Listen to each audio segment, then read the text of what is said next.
Bring in Dr. Lauren Wright, a political scientist at Princeton University.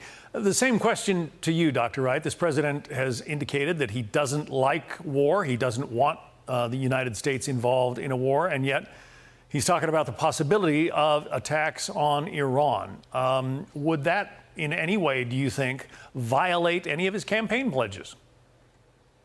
Well, I don't think so, because the fact that he's been backed into this corner of basically promising to use force against Iran if they touch an American soldier is not a position he wanted to be in. He tried very hard at a diplomatic solution for 60 days. They didn't really come to the table.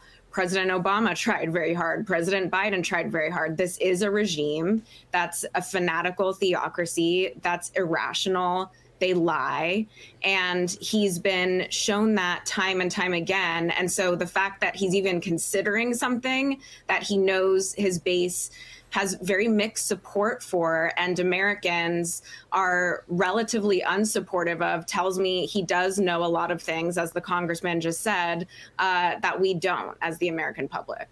J.D. Vance, the vice president, had a lot to say about what decisions face the president. Listen. Look, what the president said is so perfect about this. I think he gets to define America first because he's the person who ran, who was elected, and who actually leads this movement. And for all of the online chatter, what I see, and I've seen it very privately, of course, and I've seen it very publicly, the president is very focused on a core American national interest. And that national interest is the state of Iran should not have a nuclear weapon. So, you know, that's the position of the vice president, echoing on what the president has had to say.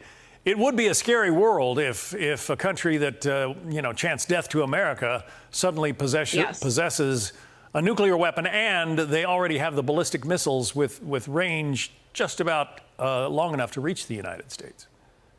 Yes. And so, frankly, John, he's past the point of a public opinion question, and it's a national security question. He has broad Article 2 powers to authorize the use of military force, even to deter attacks, to prevent attacks. And the same goes for the UN resolutions and international laws that we adhere to. You are allowed to prevent an imminent attack. And again, we don't have the information that the president does. And this is a country that for days, for weeks, months, and decades has promised to try to destroy Israel, our allies, and America itself, you know, pretty unequivocally. The former Iranian crown prince points to the fact that the theocracy in charge there now is really a bunch of thugs. Listen. This is a war to, first and foremost, devastate a regime that has been so brutal. And in fact, it plays in the direction that people always hope for, that maybe this will be something that will help them finally have a more equal playing field. It would be something, I guess, to see the mullahs in Iran deposed. Is that a possible, is that a possible outcome here?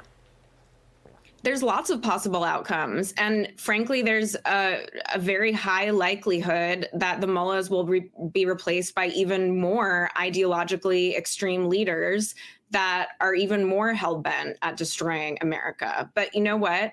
You know, the U.S. and Israel, we have a right to act on our short-term security interests as well as our long-term security interests. And this is where I depart with a lot of my colleagues here at Princeton and a lot of political scientists who say, violence begets violence.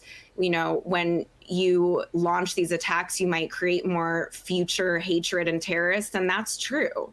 But Israel is under the impression that on a daily basis, it's under an existential threat. And it does have a right to defend itself in that case and prevent it. And Iran doesn't have a need for 90% refined uranium for civilian purposes. That's exactly right.